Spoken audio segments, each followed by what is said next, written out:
Hello dear students, I welcome all of you to this online class. Today I am going to discuss with you about the concept of psychology, and this topic is very helpful for the students to solve teaching aptitude questions, and various questions comes in teacher eligibility test examinations, that may be central teacher eligibility test or any state eligibility test. In everywhere you will find some questions from psychology, child psychology. So this topic is very helpful for those students who are preparing for different examination relating to education or teacher eligibility test. So here I will discuss with you about the concept of psychology. We know that teacher always requires new knowledge, skill, attitudes to fulfill the demands of the day and the present generation pupils. The demands of the present generation pupil is always changing.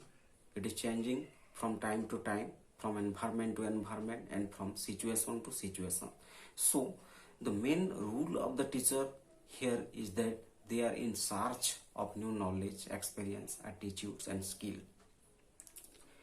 If they got that, if they are able to keep pace with the change or demand of the day and of the present generation people, then only they can fulfill the demands of the children, present generation children. Then only they can satisfy present generation people. So need requirements of the present generation people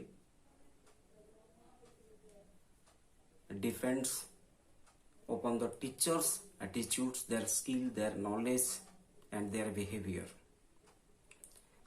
The need and requirement, they can only be fruitful when teacher motivate the students in the right direction and they are able to direct them positively.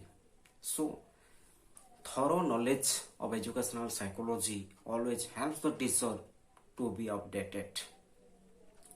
In order to keep pace with the change, thorough knowledge of educational psychology is very helpful for the teacher. So I request all the teachers from primary to the upper level that they must have some knowledge or maximum knowledge on psychology, so that they can understand the need requirement of the students from different time and from different situation, from different environment, so that they can help them to fulfill their demands, to fulfill their need and requirements. So educational psychology, it is a compulsory subject in every teacher training institution. It is taken as a compulsory subject in every teacher's training curriculum to enable them to handle the problems effectively which is arise in the classroom situation or in the school environment or any educational institutional environment from the school children.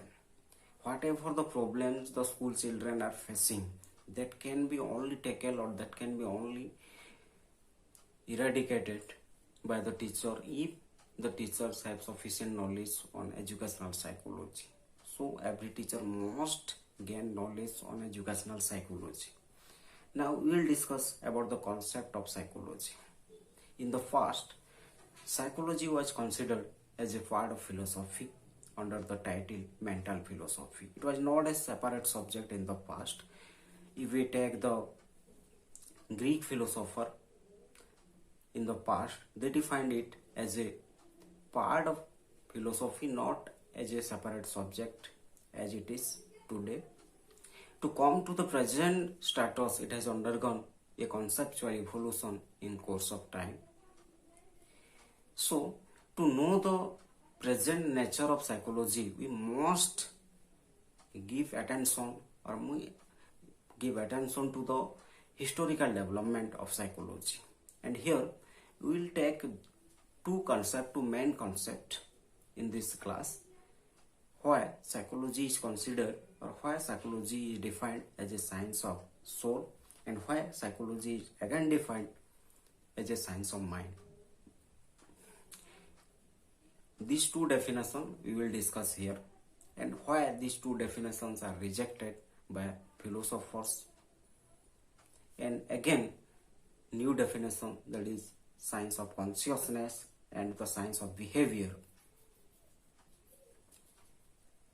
come to the front. We will discuss in the next video. So here we will discuss why psychology is considered as a science of soul.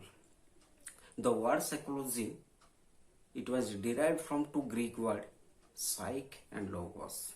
The word psyche means soul and logos means science. So the word psychology means study of soul. And this definition was given by some Greek philosopher like Descartes, Plato and Aristotle. They have defined psychology as a science of soul.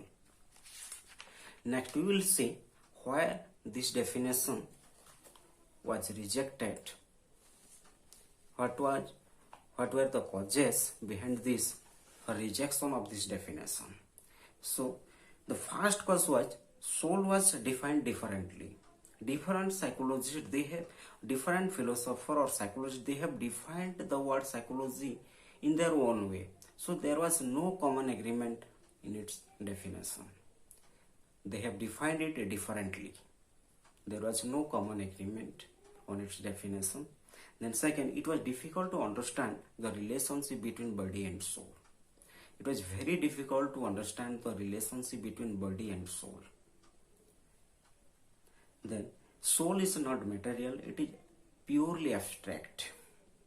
Soul is not material, it is purely abstract. Soul is not visible. We cannot separate soul from body. We cannot separately imagine the soul out of the body. So the soul is a abstract in nature. It is not material. Then after rejection of this definition, another definition came, that is psychology, a science of mind. Aristotle modified his former definition and emphasized on the study of mind. Aristotle, he refined his former definition, modified his former definition, and again provide new definition, that psychology as a science of mind.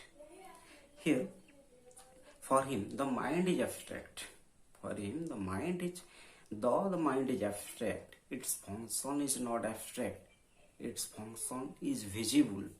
We can see the function of mind. Its function is concrete. But this definition was also rejected due to some causes. We can see what were the causes here. First, interpretation. Like soul, mind is also interpreted differently by different psychologists or philosophers. So here also a common agreement or a common definition was not possible, or a common definition was not arised. There was variation in the definition. Different psychologists, they have defined soul in their own way, according to their own thought and feelings.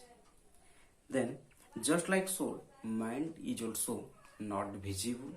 Mind is also abstract in nature. Therefore, systematic study of mind was not possible. So, for all these causes, this definition was also again rejected. So, dear students, in this class we have discussed why psychology or educational psychology is very important for the teachers. Again, I want to remind you that teacher always requires new knowledge, skills, attitudes to fulfill the demands of the present generation people and also of the society. If they have no idea on the change which is occurred from time to time and from environment to environment, they cannot keep pace with that change and they cannot able to fulfill the need requirement of the students. So thorough knowledge of educational psychology is very helpful for the teachers.